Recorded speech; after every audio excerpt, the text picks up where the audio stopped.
Oke, bagian kedua dari gereja menuju ke dewasaan.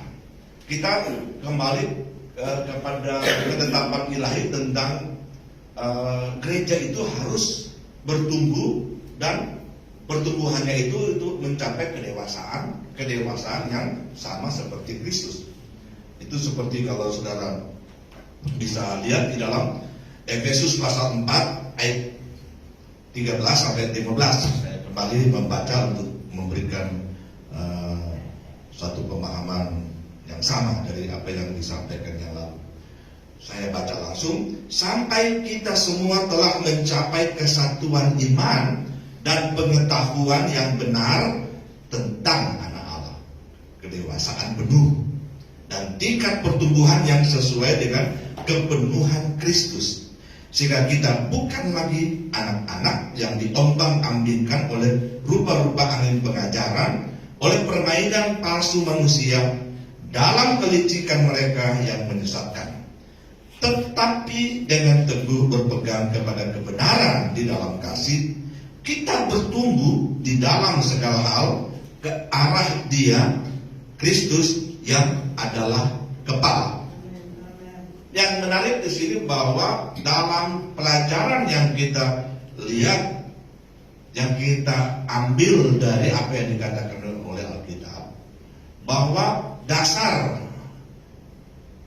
gereja, dasar kita untuk kemudian bisa bertumbuh dengan benar itu adalah Kristus. Tetapi juga arah pertumbuhan yang diharapkan oleh Tuhan untuk kita bisa capai itu adalah kepada Kristus. Jadi bahwa memang betul apa yang dikatakan oleh Yesus sendiri, aku adalah Alfa dan Omega. Jadi kalau di luar daripada itu, pergerakan dan pertumbuhan umat Tuhan atau gereja, maka itu adalah sesuatu yang tidak benar. Oke, langsung saja pada bagian ini yang saya akan coba elaborasi ya, yang disebut pertumbuhan menjadi jemaat militan yang berkemenangan, ya. Itu kita sebagai jemaat dibangun di atas batu karang, ya, dibangun oleh atau didirikan oleh Kristus sendiri, tersusun dari mereka yang dipanggil keluar dan disatukan melawan gerbang neraka, menggempur benteng yang memegang kunci kerajaan, ya, dengan pelayanan mengikat, dengan pelayanan, ya, melepas. Lalu kemudian yang terakhir pada etape ini adalah bumi yang dihubungkan dengan surga. Jadi ini yang kita coba elaborasi.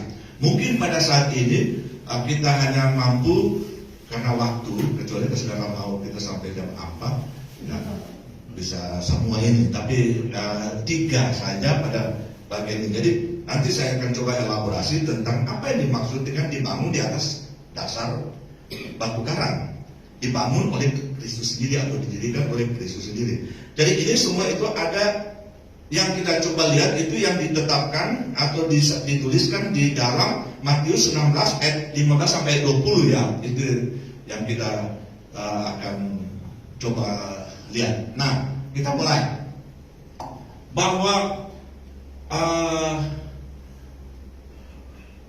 sebuah bangunan menurut apa yang dikatakan Alkitab untuk dihubungkan dengan pembangunan atau didirikannya gereja Tuhan, itu ditegaskan di sana yang terbaik itu apabila didasarkan di atas batu.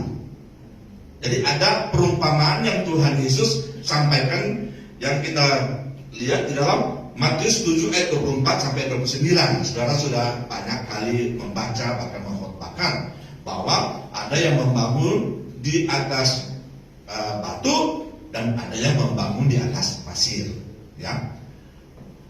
Untuk membangun di atas pasir itu biasanya agak cepat, ya, sebab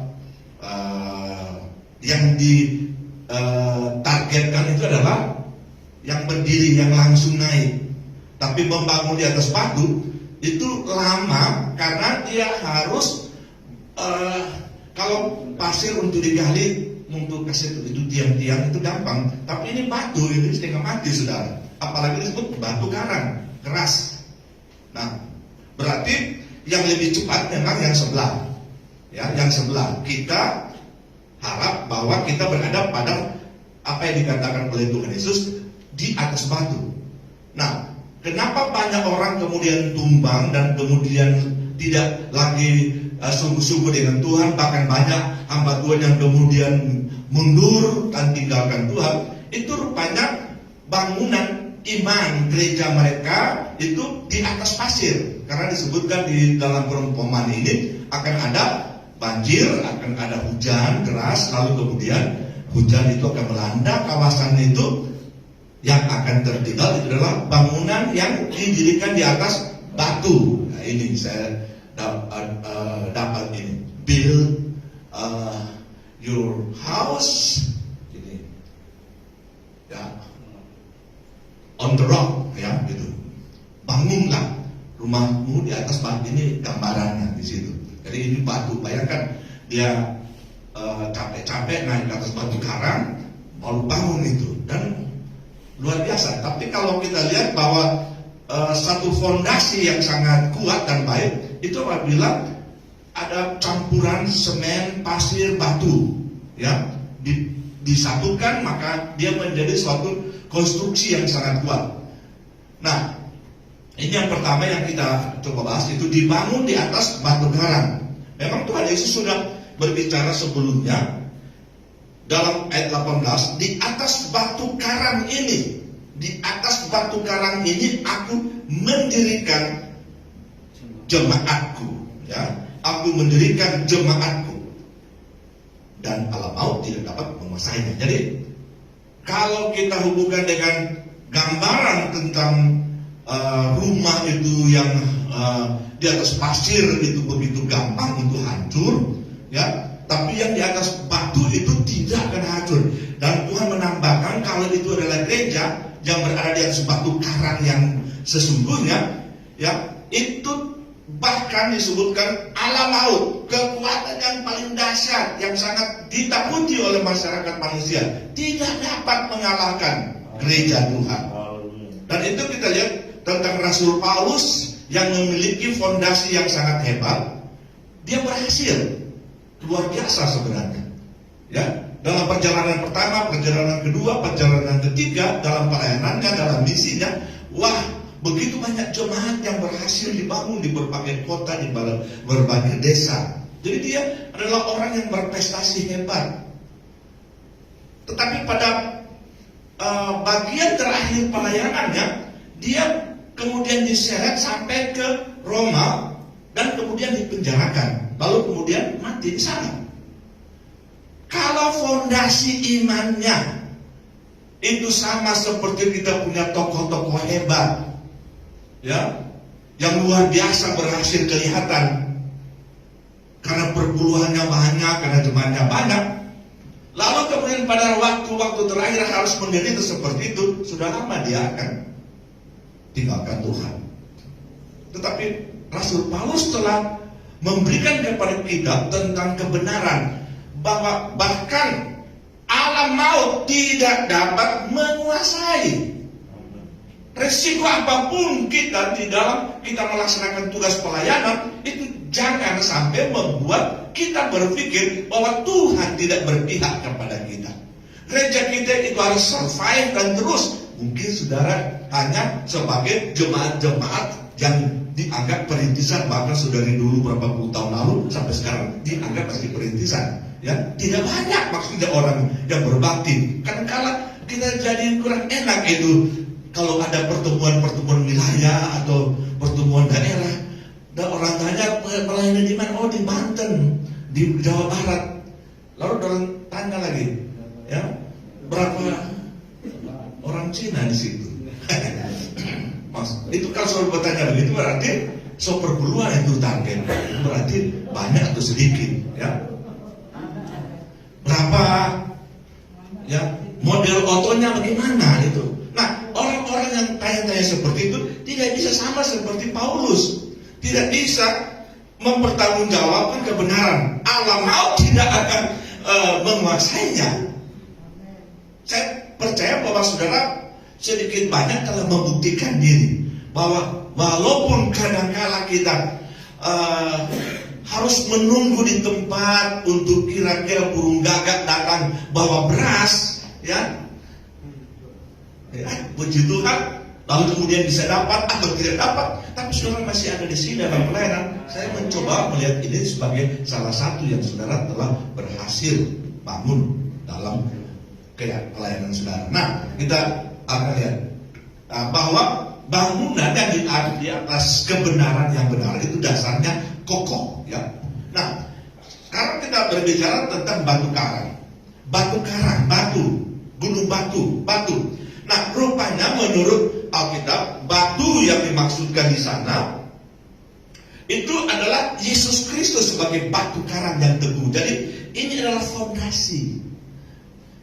Dalam 1 Korintus itu pasal 3 Rasul Paulus berkata, karena tidak ada seorang pun yang dapat meletakkan dasar lain daripada dasar yang telah diletakkan, yaitu Kristus.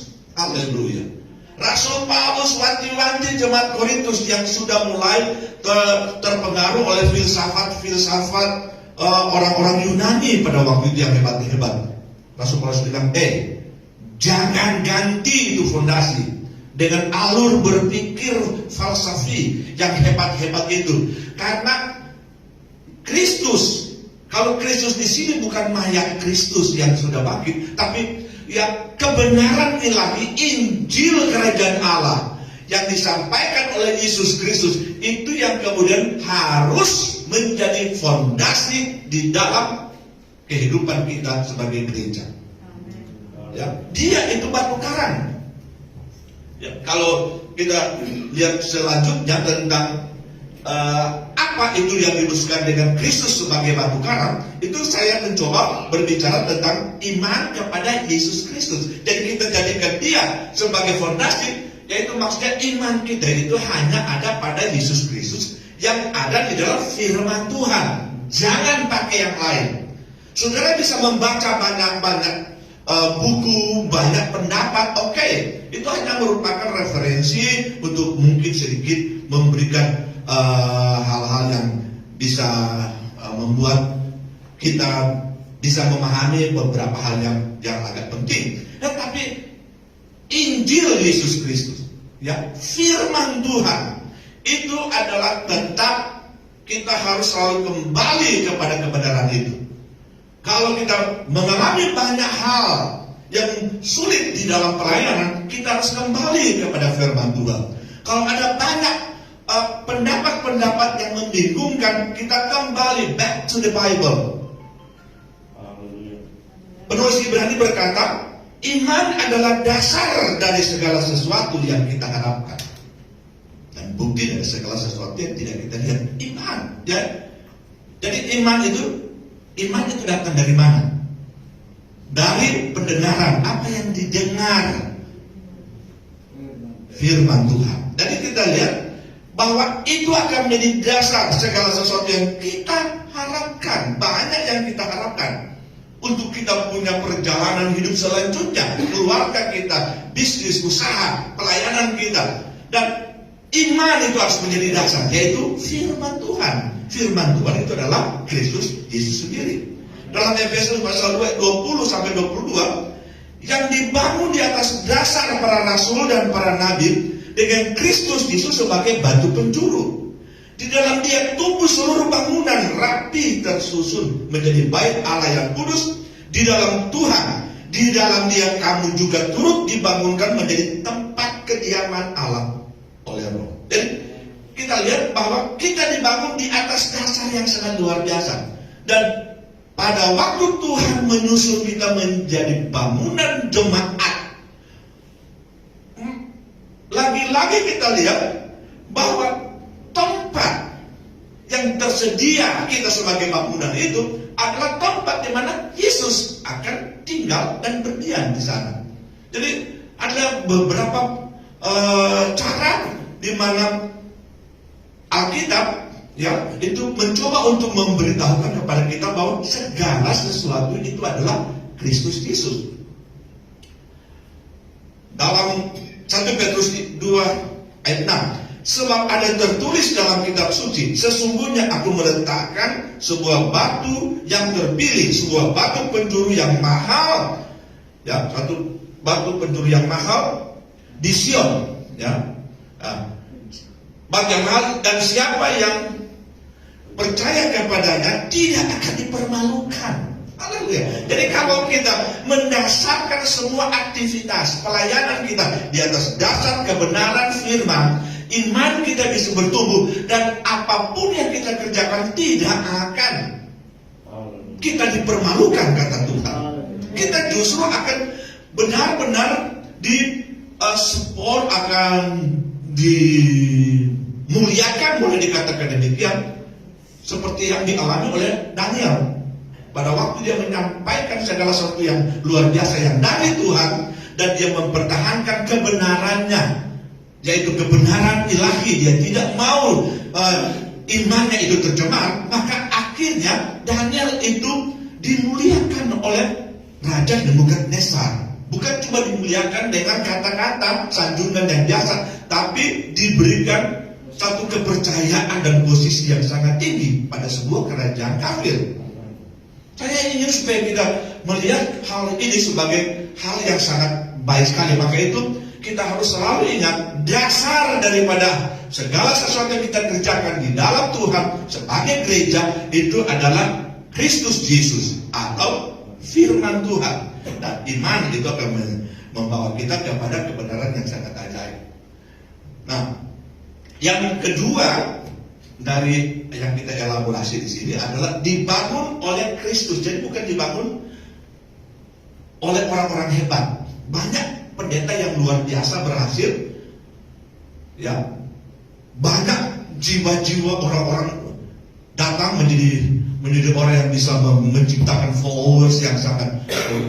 Dia kemudian terperangkap kepada begitu banyak orang yang mengikutinya, sehingga dia pikir dia bisa melakukan dan mendirikan jemaat menurut cara dia, ya. Tetapi yang Alkitab ajar pada kita harus tahu, berhasil banyaknya kita menggembalakan satu sidang jemaat, kita harus tahu bahwa semuanya itu didirikan, dibangun oleh Kristus Yesus sendiri. Kita kembali kepada ayat yang tadi kita sudah baca dalam Matius 16 dan 18.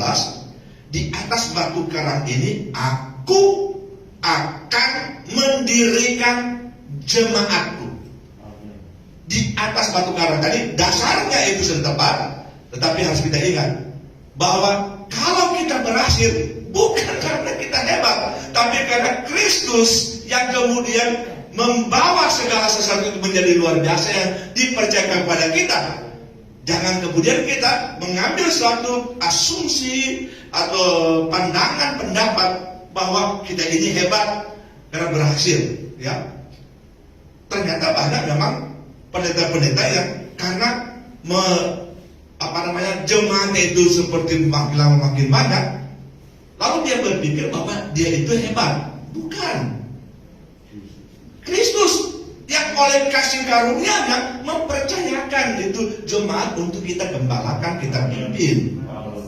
Maka itu harus selalu kita sadar, bukan karena kita, tapi Tuhan justru harus lebih banyak bersyukur, berterima kasih kalau hal itu dialami oleh kita, ya. Nah, sekarang saya ingin membawa saudara kepada pemahaman ini, ya, tentang bagaimana dia mendirikan jemaat. Kita lihat bahwa dalam Efesus pasal 2 ayat 20 sampai 22 begini. Jemaat itu dibangun di atas dasar para rasul dan para nabi dengan Kristus sebagai batu penjuru. Di dalam dia tumbuh seluruh bangunan rapi tersusun menjadi bait Allah yang kudus di dalam Tuhan. Di dalam Dia kamu juga turut dibangunkan menjadi tempat kediaman Allah. Ya, tempat kediaman Allah oleh Roh. Ya. Jadi kalau ini kita lihat bahwa menurut Rasul Paulus, dasar daripada gereja itu rasul dan nabi. Karena yang inti yang memang saya sampaikan di sini dari awal itu adalah pelayanan 5 jabatan, ya. Karena itu dalam Efesus pasal 4. Kenapa itu berdiri? Itu karena pelayanan 5 jabatan. Nah, sekarang kita lihat bagaimana gereja itu kemudian diberitahukan bahwa dasar daripada jemaat Tuhan itu rasul dan nabi, dan Kristus sebagai batu penjuru. Nah, ada orang kemudian mengambil pandangan ini. Kalau dia memiliki pelayanan kerasulan yang hebat, dia kemudian memiliki pelayanan sebagai seorang nabi, bahwa berarti dia punya pelayanan itu yang telah membuat dan telah memberikan dasar kepada gereja atau jemaat yang dipercayakan oleh Tuhan untuk dia layani dan dia pimpin. Ya, atau berpikir bahwa kita harus menjadi rasul dan menjadi nabi supaya kita punya gereja itu bisa sama seperti ya gereja-gereja mega church yang lain. Saya ingin menyampaikan begini, bahwa gereja itu hanya mungkin bisa bertumbuh. Kalau kita bicara bertumbuh, bukan sekadar dilihat daripada jumlah kedatangan orang, tapi bertumbuh dalam kualitas kehidupan yang kemudian dia sama seperti Yesus. Tetap kita harus berbicara tentang 5 jabatan. Sekarang yang disampaikan di sini, rasul dan nabi, itu berarti ada 2 jabatan yang disebutkan di sini. Artinya bukan tubuh mereka, bukan ide mereka, tetapi pola dan metode pelayanan yang dikerjakan oleh pejabat-pejabat dalam jabatan rasul dan nabi. Ya, itu bahwa semuanya itu yang dikerjakan itu selalu dari batu penjuru, dia Kristus Yesus. Jadi yang menjadi dasar daripada gereja seperti ini itu adalah pelayanan daripada 2 jabatan ini. Yang kalau saya lihat secara ringkas, pelayanan dari 2 jabatan ini, kalau rasul itu memiliki satu jenis pelayanan sebagai peletak doktrin Kristus, peletak ajaran keselamatan dan kemurnian iman. Jadi bahwa orang yang ingin membangun suatu pelayanan yang lebih hebat, yang pertama-tama kehidupan dari yang bersangkutan dan jemaat itu harus ditegaskan ajaran-ajaran yang benar. Dan ajaran yang benar itu berarti ajaran tentang Injil Kerajaan Allah atau ajaran yang terdapat di dalam Alkitab. Ya.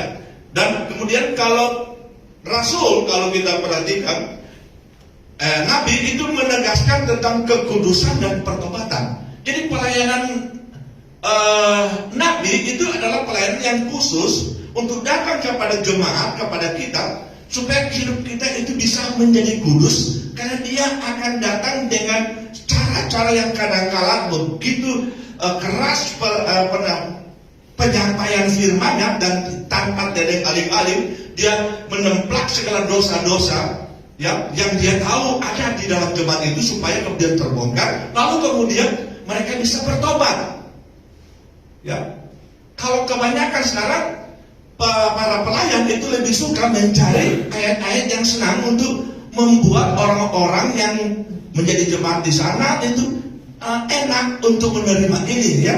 Dengan harapan kalau enak itu pengusaha dengar itu khotbah, walaupun dia mungkin banyak dosa yang tidak pernah dibereskan, ya mungkin dia bisa ajak untuk pergi ke mall atau kemana saja. Itu kebanyakan kita terperangkap kepada keinginan supaya jemaat menjadi senang, ya.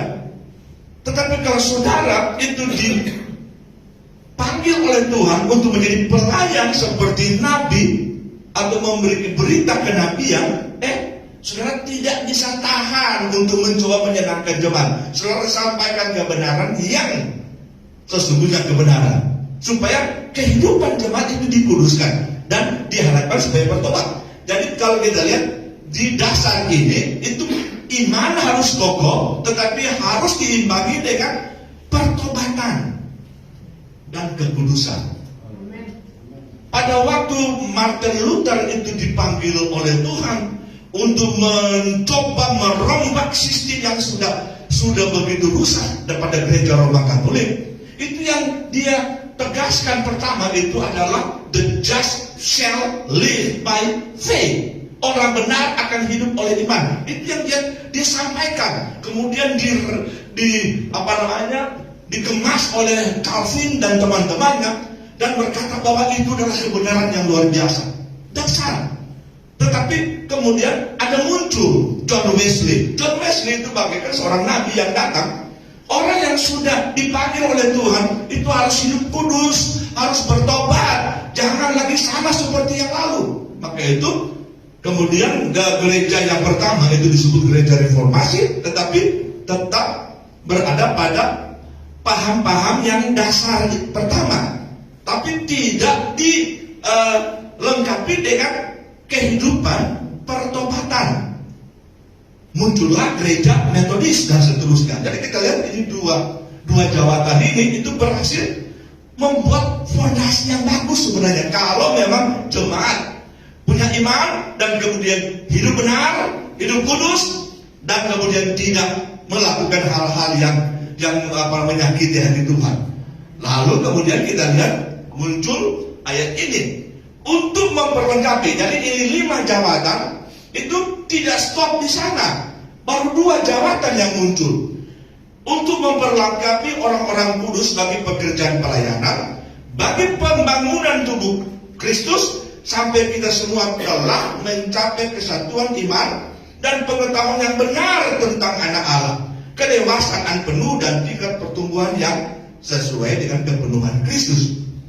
Jadi harus kita luaskan pelayanan yang berikut, pelayanan yang berikut yang akan melengkapi apa yang telah diletakkan oleh Rasul Paulus dan teman-temannya. Dan maka itu muncullah pelayanan yang kita kenal ini, penginjil, gembala, dan guru. Ini semuanya ini harus ada sebenarnya.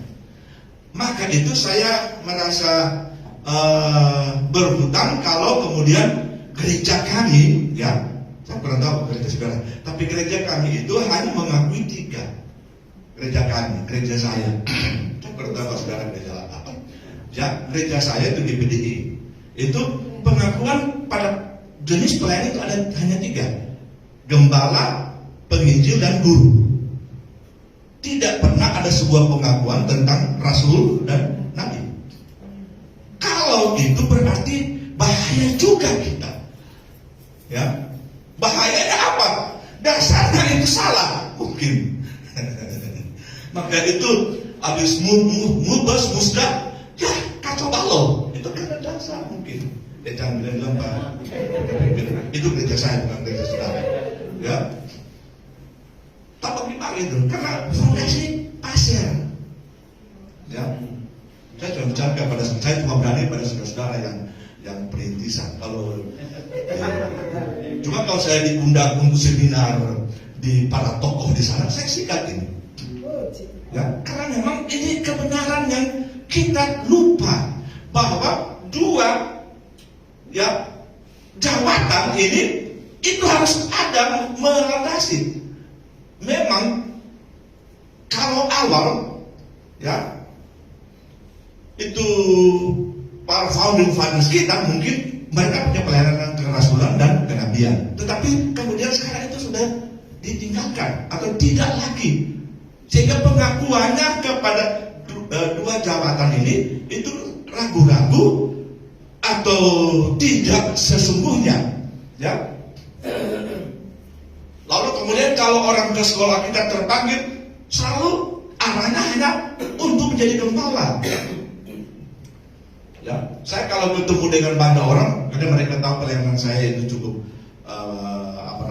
berkembang, mereka punya pertanyaan selalu, gembala di mana?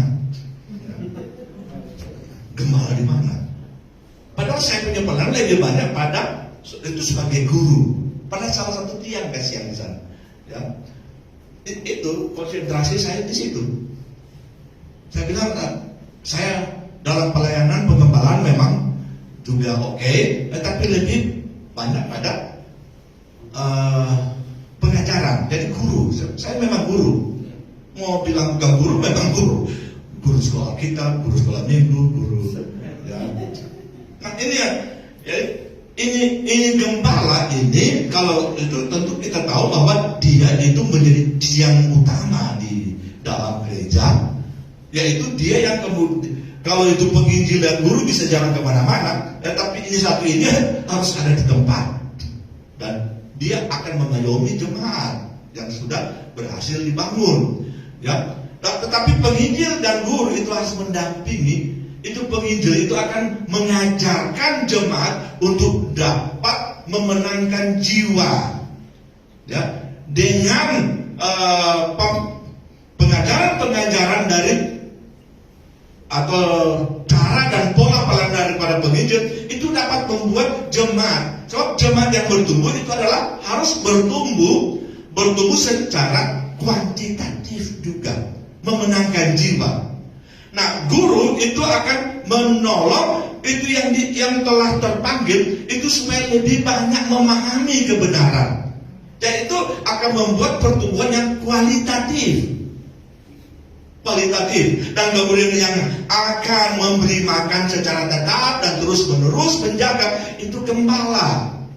Nah, ini 5 jabatan ini yang akan membuat ini gereja ini betul-betul menjadi tempat kediaman Allah. Tempat kediaman Allah. Adik, kita lihat tentang 5 jabatan. Moga-moga di sini ya kita bersungguh-sungguh berdoa supaya Tuhan akan memberitahukan kepada kita kira-kira apa yang seharusnya menjadi bagian pelayanan kita di dalam rencana Tuhan pada gereja Tuhan pada akhir zaman. Ya, jangan kemudian kita punya konsentrasi untuk gembala semata-mata. Ya, kalau saudara tahu bahwa cuma memang masalahnya kalau menjadi penginjil belum terkenal, setengah mati mau hidup. Jadi itu sekarang kita berusaha untuk jadi gembala karena supaya kita punya keluarga itu bisa hidup. Kalau mau jadi penginjil kadang-kadang jadi susah juga. Setiap datang di satu tempat itu selalu ditanya, bro, gembala di mana? Nah itu kan problem. Tetapi tidak apa-apa, kita harus berdoa supaya Tuhan akan melakukan hal-hal yang luar biasa pada akhir zaman ini. Ya. Nah, kemudian kita akan lihat disebutkan bagaimana tentang Yesus mendirikan jemaat, ya. Yesus mendirikan jemaat. Bagaimana Tuhan membangun atau mendirikan gereja.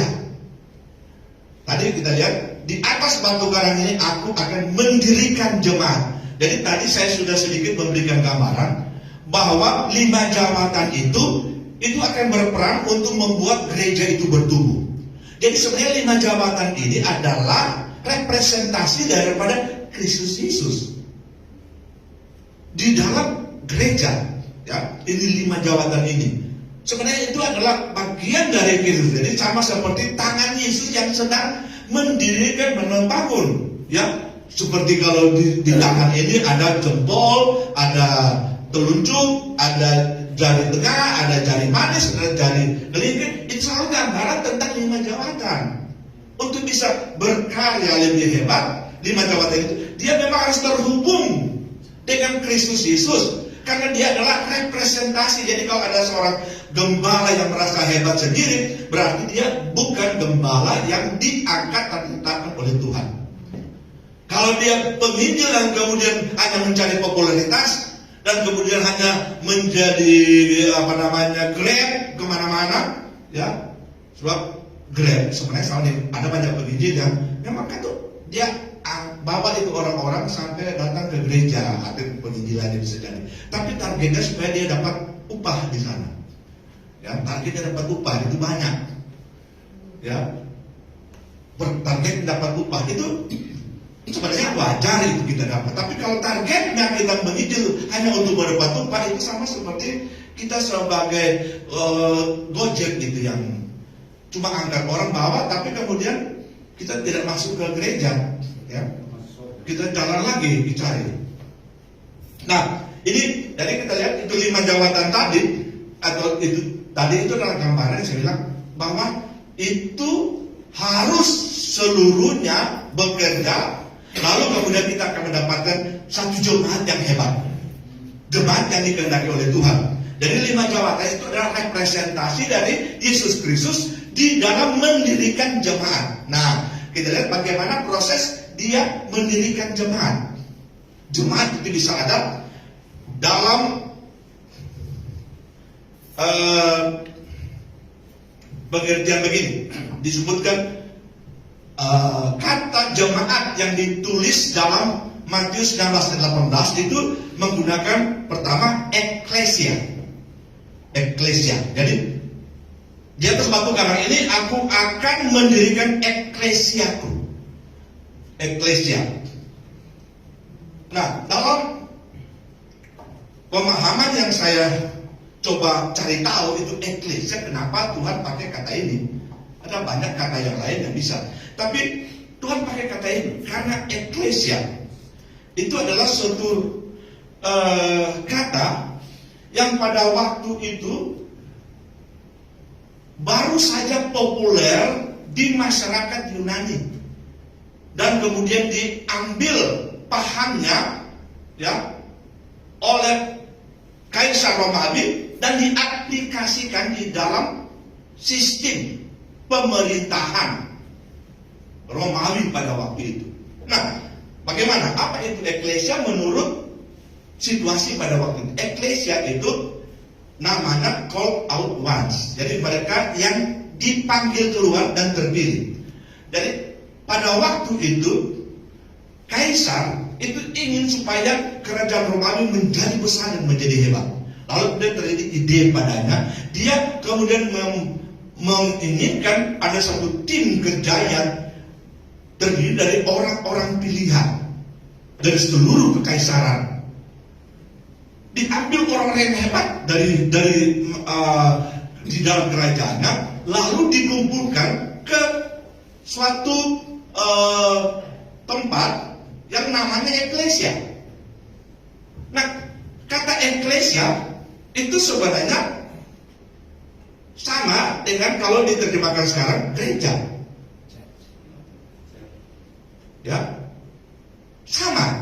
Jemaat itu eklesia itu gereja. Jadi ini saya langsung pakai itu. Jadi eklesia itu ada di sana gitu.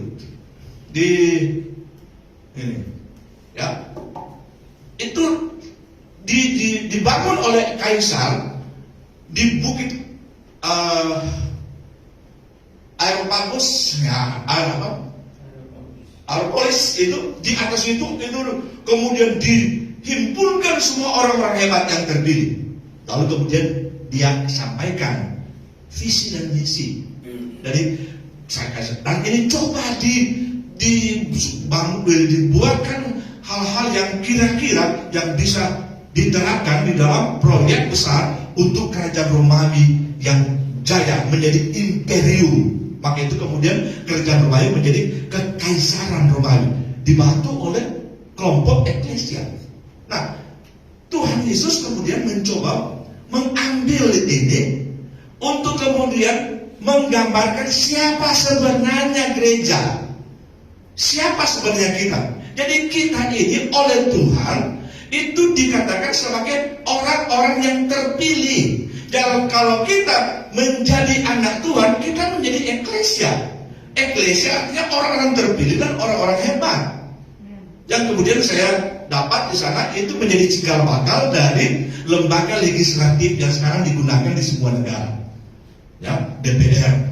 Orang-orang DPR itu, ya, DPR pusat itu bukan orang-orang biasa, itu orang-orang terpilih yang mewakili provinsinya. Orang-orang hebat di sana lalu dibawa, lalu kemudian mereka mengelola semua rancang bangun daripada perundang-undangan dan rencana-rencana besar untuk memajukan negara.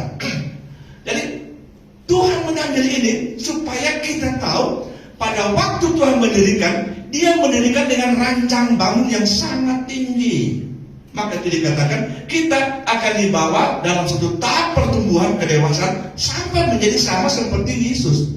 Jadi target Tuhan untuk kita bisa menjadi berhasil bukan biasa-biasa, tetapi luar biasa. Malah dikatakan kita ini adalah eklesia, bukan? Eklesia itu adalah satu gambaran tentang orang-orang yang bukan orang biasa. Tapi kalau kemudian kita coba cari tahu latar belakang kita, kasihan gitu banyak. Apalagi kita gembala-gembala yang ada di Banten ini ya.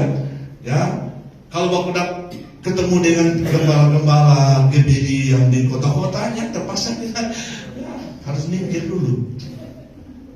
Tapi menurut Alkitab mereka hebat, saya juga hebat. Karena sama-sama kita adalah orang pilihan yang kemudian dipercayakan oleh Tuhan untuk merancang sebuah rencana besar untuk gereja Tuhan di akhir zaman. Jadi kita lihat, nah di dalam pemahaman ini kemudian kita dapat pemahaman yang sangat baik sekali tentang kenapa kita disebut sebagai orang-orang yang terpilih. Apakah kita orang hebat sebelumnya? Bukan sebenarnya. Saya coba melihat begini, kan sebelum menjadi gereja, kita adalah orang biasa, ya, kita orang biasa, orang buruk, orang yang tidak berkenan kepada Tuhan. Nah, tapi karena kita percaya kepada Tuhan, maka kita mengalami apa yang disebut penebusan oleh darah Yesus Kristus. Untuk kita bisa berada di sini, kita itu bisa datang karena kita sudah yakin kita telah ditebus oleh darah Anak Domba. Nah, istilah penebusan yang dikatakan oleh Alkitab, oleh Rasul Petrus bilang begini, ya, sebab kamu tahu bahwa kamu telah ditebus dari cara hidupmu yang sia-sia, yang kamu warisi dari nenek moyangmu. Itu bukan dengan barang yang fana, bukan pula dengan perak atau emas, melainkan dengan darah yang mahal, yaitu darah Kristus yang sama seperti darah Anak Domba yang tak bernoda dan tak bercela. Kita ini ditebus. Kalau kita bicara ditebus, artinya kita dibayar kembali. Kita sudah tergadai, tapi dibebaskan, dimerdekakan dari budak menjadi orang-orang yang merdeka. Dan ini yang nilai untuk kita bisa bebas, itu nilainya sangat tinggi. Kan disebutkan oleh Rasul Petrus, bukan dengan barang, dengan apa namanya, dengan barang yang fana, bukan dengan perak dan bukan dengan emas, tapi dengan darah Yesus, kematian Kristus, dengan harga sebuah nyawa. Dan nyawa itu bukan nyawa yang biasa, dia adalah anak Allah. Haleluya. Sehingga nilai kita itu berubah. Nilai kita itu berubah. Tuhan Yesus mencoba memberikan gambaran tentang nilai kita. Itu tinggi sekali. Itu ada sebuah perumpamaan di dalam kitab Injil Matius 18 ayat 23 sampai 27. Itu banyak kali saya bawa di dalam pemahaman tentang posisi kita setelah kita selamat. Itu disebutkan seperti hamba yang dibebaskan hutangnya, yang berhutang 10.000 talenta. Jadi dalam cerita itu secara cepat bahwa ini hamba ini entah kenapa tiba-tiba ternyata dia berhutang kepada sang raja. Nah, hamba itu sebenarnya representasi dari kita. Hamba itu dia itu statusnya itu sama seperti budak. Padahal kalau pada waktu itu budak atau hamba itu tidak akan pernah mendapat upah walaupun dia kerja mati-matian. Tapi entah kenapa dalam cerita ini dia berhutang 10.000 talenta. Dan itu adalah posisi posisi kita sebelum kita dibebaskan hutang kita. Sebelum kita ditebus, posisinya sama seperti hamba ini. Dia akan dihukum menurut cerita di sana. Bahkan dengan keluarga akan dihukum. Dia bermohon kepada sang raja, berikan waktu, berikan aku waktu supaya aku bisa kumpul ini 10.000 talenta. Raja itu bilang, aduh, sepanjang hidupmu kau sudah kerja, tidak pernah terkumpul, dia budak, tidak pernah terkumpul apapun. Tapi karena dia bermohon, karena dia takut keluarganya itu karena habis semuanya, maka dia bertalu-talu bermohon sampai jatuh kasihanlah sang raja. Dan itu adalah gambaran sebenarnya tentang Yesus Kristus terhadap kita yang akan dihukum karena apapun yang kita kerjakan itu sama dengan menumpuk hutang yang terus menerus. Hutang makin lama makin tinggi. Kira-kira itu hamba itu kalau bayar hutangnya itu berapa banyak, ya, atau berapa lama dia harus kerja supaya bisa bayar ini? Kalau 10.000 talenta, ya, itu 1 talenta sama dengan 6.000 dinar, ya. 1 talenta sama dengan 6.000 dinar. Kalau 1 dinar itu upah 1 hari kerja, ya. Berarti 1 tahun 360 hari. Bagaimana dia kumpul dinar 1 hari 1 dinar? Kalau dia kerja non-stop selama 1 tahun, tidak ada cuti, jangan sakit-sakit, jangan bolos, berarti 1 tahun dia kumpul 360 dinar, ya, 360 dinar. Nah, 1 talenta 6.000 dinar. Jadi kalau dia mau dapat 1 talenta, berapa lama dia harus kerja? Ya, dia harus kerja kurang lebih 16,5 tahun untuk 1 talenta. Sekarang berapa hutangnya? 10.000 talenta. Berarti berapa lama dia harus kerja supaya dapat 10.000 itu? Kasih kali Jo, 10.000 kali 16,5, 166,000 year. 166.000 tahun. Siapa mau hidup 160? Berapa keturunan ke sana kalau mau bertahun-tahun? Tidak pernah selesai. Ini sebenarnya sebuah gambaran yang mustahil bisa dilakukan. Tapi ini dicoba untuk menggambarkan tentang bagaimana penebusan telah terjadi. Sama seperti hamba ini, dia dibebaskan hutangnya. Bukan main. Yesus membayar kita, sehingga sebenarnya kita tidak mungkin dapat melunasi hutang kita, pasti dihukum. Tapi haleluya, kita boleh duduk di sini sebagai orang-orang percaya. Saya mencoba dari perspektif yang lain. Artinya apa? Artinya kita punya harga tinggi sekali, saudara. Masing-masing kita 10.000 talenta yang Tuhan ada kasih untuk kita, untuk bisa duduk di sini, itu dibayar dengan 10.000 talenta. Oh, kita tidak perlu kerja sampai sekian. Itu kalau kerja 166.000 tahun, kalau kasih kali dengan gaji-gaji biasa, berapa teh itu bisa? Ya, berapa ekor bebek kita harus piara? Banyak sekali. Dan itu adalah sesuatu yang luar biasa. Maka itu Tuhan melihat kita bukan sebagai orang biasa, tapi orang yang bernilai tinggi. Maka itu kita dilayakkan untuk duduk pada eklesianya Tuhan, pada gereja itu. Amin. Jadi kita harus bangga. Terima kasih Tuhan, luar biasa. Kita tidak sama seperti orang-orang hebat yang ada di kota-kota menurut pandangan mereka, tapi menurut pandangan Tuhan sama. Setiap individu ditebus dengan harga yang sama, mempunyai nilai yang sama. Ada pendeta yang berkhotbah dan kemudian banyak jiwa yang bertobat. Gerejamu gereja besar, aku gereja kecil, sama. Anda sebagai jemaat, aku sebagai jemaat, sama nilainya. Ini adalah hal yang sangat menarik di dalam pemahaman ini. Maka itu kalau kita lihat di dalam ayat ini sebagai umat pilihan, sebab di dalam Dia Allah telah memilih kita, maka itu harus di dalam Dia, percaya padanya. Itu disebut sebagai pelayanan rasul dan pelayanan nabi, yaitu beriman di dalam Dia. Jadi kalau di luar itu tidak dihitung. Kita harus percaya dulu kepada Dia. Haleluya. Di dalam Dia Allah telah memilih kita sebelum dunia dijadikan, supaya kita kudus dan tak bercacat di hadapannya.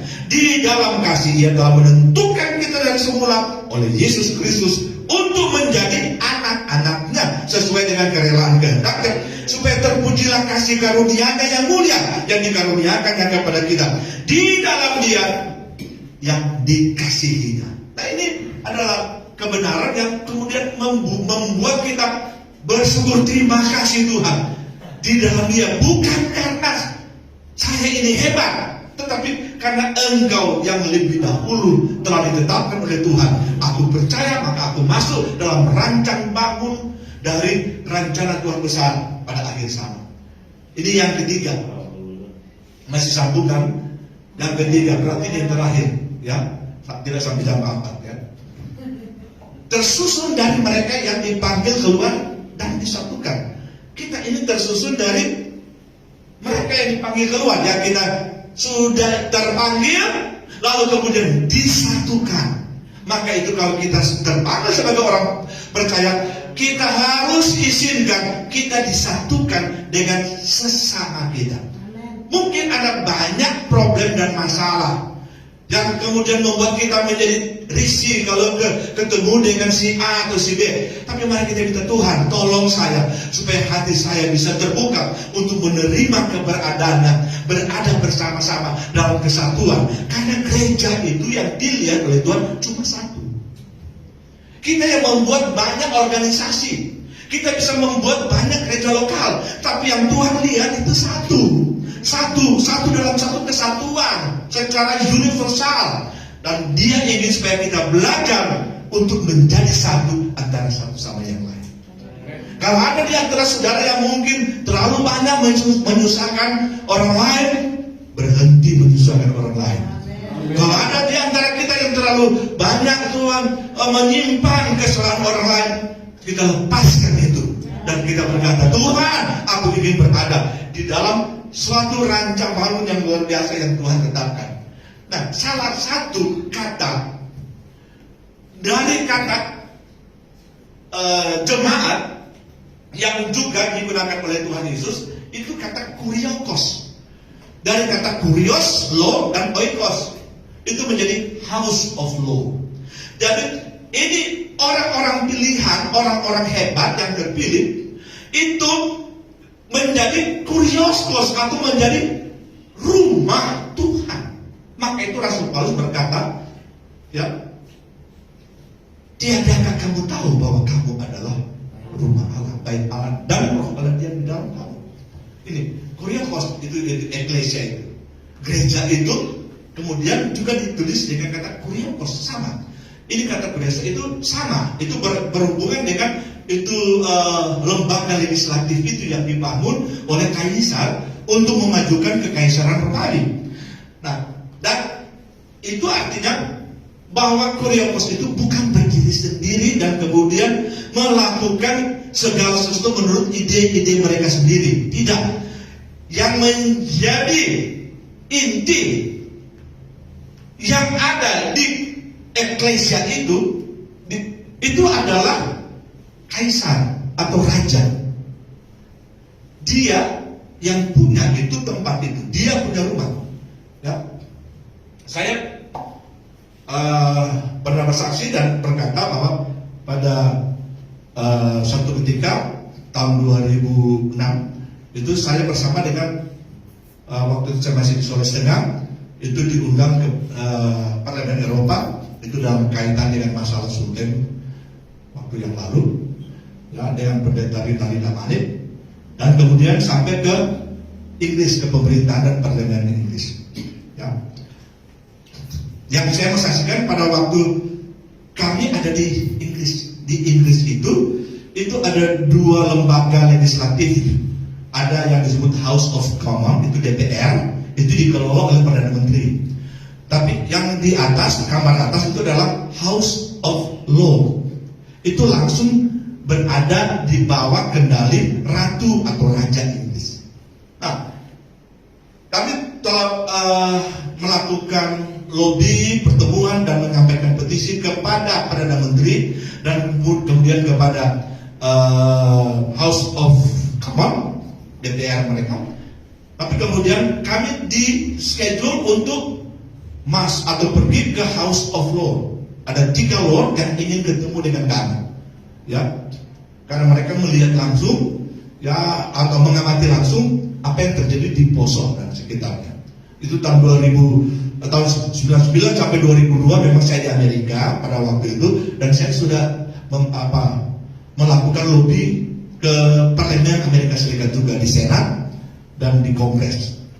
Ya, setelah saya kembali tahun 2003, kemudian saya tetap ada di sana dan diminta untuk melakukan informasi, menyampaikan informasi ke masyarakat internasional. Itu sebabnya kemudian kami diundang ke sana. Nah, saya cerita tentang pada waktu harus menghadap House of Lords itu memang luar biasa. Memang saudara harus tahu bahwa Inggris itu tidak sembarangan untuk menerima tamu-tamu atau orang-orang yang datang, apalagi masyarakat Asia.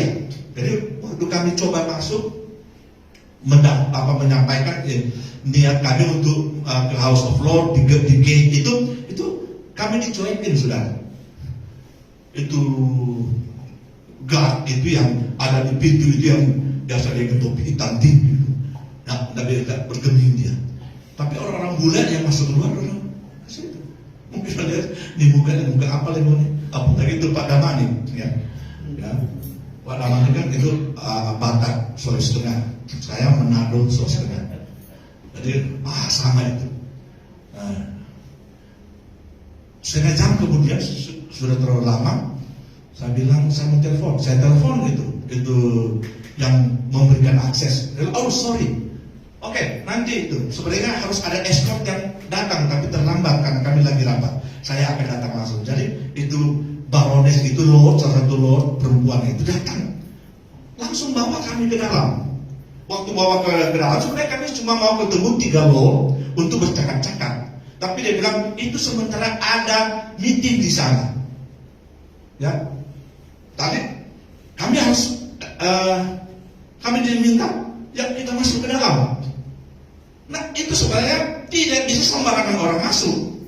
So ini House of Lords. Itu kalau terjemahkan ke Indonesia, rumah para Tuhan. Jadi Tuhan-Tuhan Amerika itu dari Inggris itu perumah itu, ya.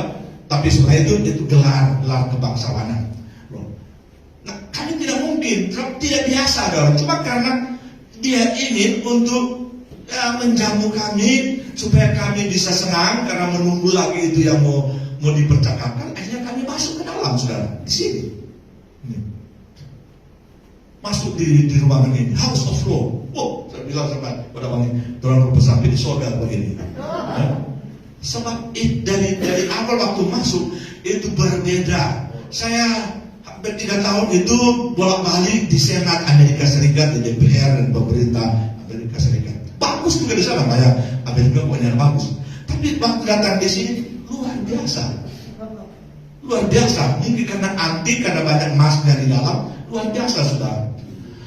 Akhirnya sudah ada di dalam, kemudian dia berkata begini, itu gate yang tadi kita sudah ditutup. Itu kalau Perdana Menteri itu Tony Blair waktu itu dia datang, waktu dibuka itu Tony Blair akan bawa itu anggota DPR di sana.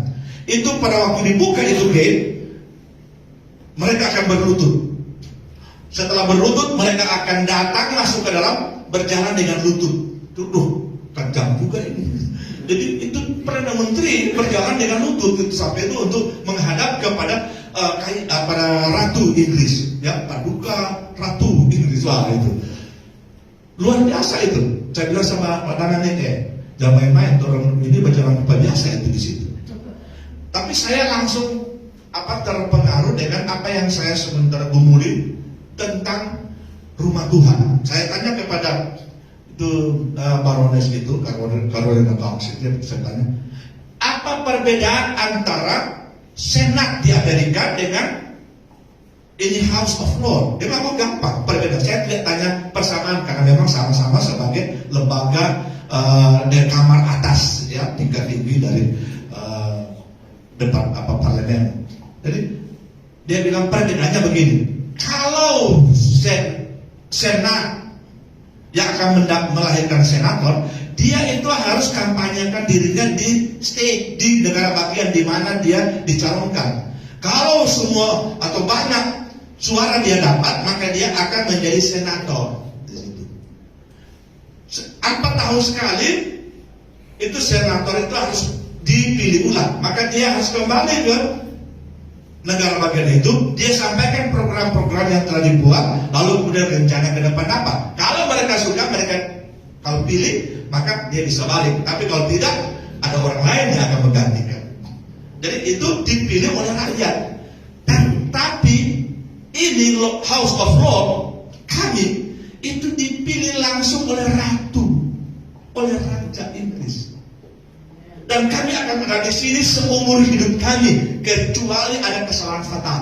Ratu langsung membebaskan, tugaskan kami. Jadi itu ceritanya bahwa itu anggota itu pilihan langsung dari Tuhan. Saya langsung terperangah dan kemudian mengucap syukur. Tuhan, terima kasih untuk kebenaran yang Engkau bisa sikapkan, bahwa saya ini adalah House of Lord, Kuriakos, yang Tuhan sendiri sebagai raja di atas segala raja, yang pilih langsung. Saya tidak dipilih oleh papa saya yang pendeta, tidak dipilih oleh orang-orang hebat yang lain, tapi saya bersyukur saya dipilih oleh Tuhan dan saudara juga. Maka itu kita sebagai gereja itu tidak sembarangan, saudara. Dalam Efesus pasal 2 ayat 11-20, ia datang dan memberitakan damai sejahtera kepada kamu yang jauh dan damai sejahtera kepada mereka yang dekat. Dan oleh dia kedua belah pihak,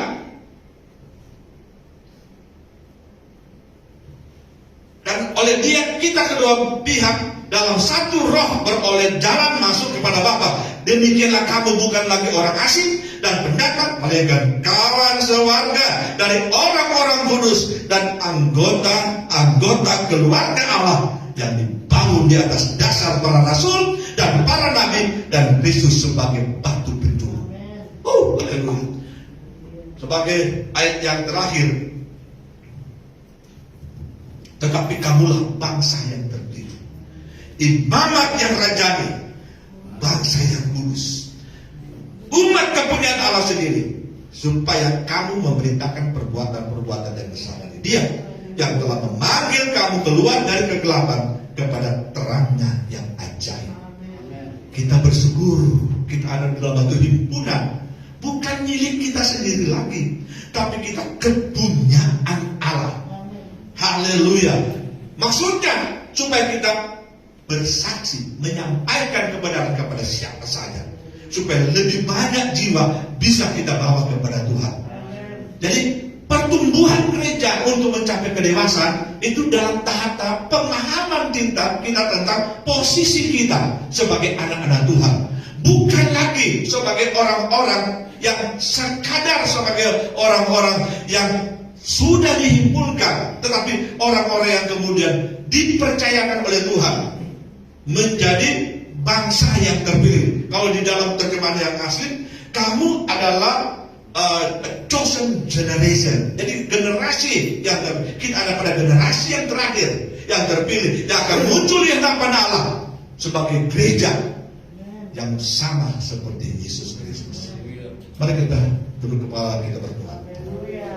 Terima kasih Tuhan, kami bersyukur karena Engkau baik. Kami boleh mempelajari kebenaran-kebenaran yang berkaitan dengan gereja yang sedang dibawa oleh Tuhan dalam proses kedewasaan. Ampuni kami kalau kami terperangkap kepada cara-cara pikir kami yang salah, bahwa itu adalah karena saya atau karena orang-orang tertentu. Tetapi terima kasih Tuhan, kami harus berserah kepada Tuhan. Tuhan yang mendirikan gereja, Tuhan yang memanggil kami, Tuhan yang mengangkat kami, Tuhan yang menempatkan kami kepada sebuah eklesia, sebuah kuriakos, dan Engkau yang punya tempat itu. Dan kami bersyukur kami boleh berhimpun bersama. Izinkan kami akan melihat keajaiban-keajaiban yang lebih lagi pada waktu-waktu yang akan datang. Dalam nama Tuhan Yesus Kristus. Haleluya. Amin.